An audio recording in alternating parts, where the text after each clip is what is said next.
What's up, guys? My name is Connor King with Resolute Capital.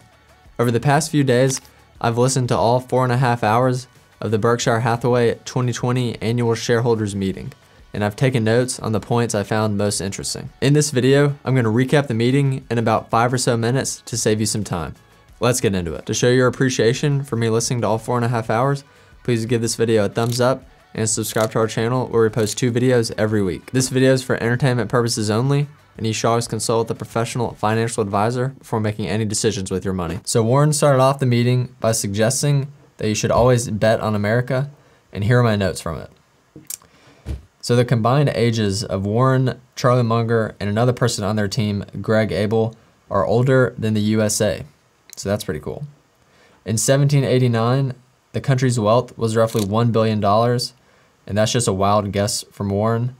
But now in 2020, the country's worth is 100 trillion, and Warren was just saying this to show how impressive it is that the USA has grown to that much wealth. Warren reminisces on the Great Depression, and he says that right about the time he was born, if someone had invested $1,000, it would be worth $170 or less in 2 years. And it took 20 years from 1929 to 1951 for the stock market to return back to normal. And Warren also expresses how thankful he was that the FDIC came out of the Great Depression.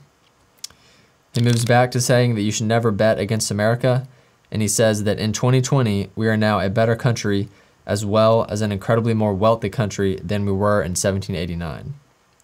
He also expresses that he doesn't know what is going to happen to the market, and that these times are an example of why you should never use borrowed money to buy into investments. American equities over the long haul will always have more return than the US Treasury. And most people are better off buying a cross-section of America and forgetting about it. The only 2 things that can get you in trouble with this investing strategy is if you are leveraged and if you psychologically can't handle the numbers changing. Warren recommends just buying the S&P 500 index fund because he said there are huge amounts of money that people pay for advice they don't need. The next section of the meeting, Warren Buffett talks about how Berkshire Hathaway is doing as a company.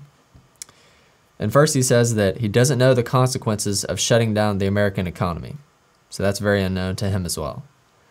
He says that Berkshire will always keep significant amounts of cash on hand, and they are prepared for anything and are not dependent on anyone else to keep their businesses afloat. Also, at the beginning of the year, Berkshire bought roughly 10% of the 4 biggest airline industries. And in April, they decided that they made a huge mistake, and so they sold off all their positions in the airline industry, and now they don't own any stock in the 4 biggest airlines in the country. So next up in the meeting, they had about 2 hours of Q&A, and so some of these points in my notes are just completely random, but there's some good nuggets in here. So to start off, if you buy a stock, and most of the things are quotes from Warren or one of his partners, Greg Abel.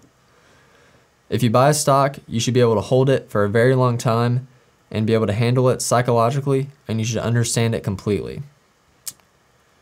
Berkshire has sent some of their money to their companies that need it to make sure that they're still going and can make the most of the situation. Berkshire intends to have more employees than they do today. Warren said that none of their companies have applied for government money. All the companies of Berkshire are well aware of how they operate, and they don't need to act like most companies of their size because they have such a big holding company supporting them. You get surprises in this world, and there will be businesses that aren't as good as we think, and there will be some that are better than we think. That's something that Warren said. Also, they think that Berkshire's businesses are in an extremely sound place to emerge once the pandemic is over. Wealth management and financial advising is a great industry to be in if you're a great salesperson because you can make a lot of money that way. However, Warren still believes that investing in the S&P 500 index is the smartest way to invest your money. Right now, Warren has 99% of his money in Berkshire, but Warren Buffett suggests that once he dies in his will, 90% of his funds be kept in an S&P 500 index fund and the other 10% in bonds. So that's pretty interesting. Warren has no clue where oil prices are going in the future. Berkshire will invest in capital-heavy businesses, but they much rather prefer investing in less capital-intensive businesses. Warren feels confident that there's no way the government can default on government bonds. Share buybacks are a way of distributing cash to shareholders. They will repurchase shares when conditions are right and when it benefits the continuing shareholders. Company buybacks is a very similar practice of distributing dividends. Warren says that if a company recognizes that their stock is selling for less than the business is intrinsically worth, they would be stupid not to buy back shares.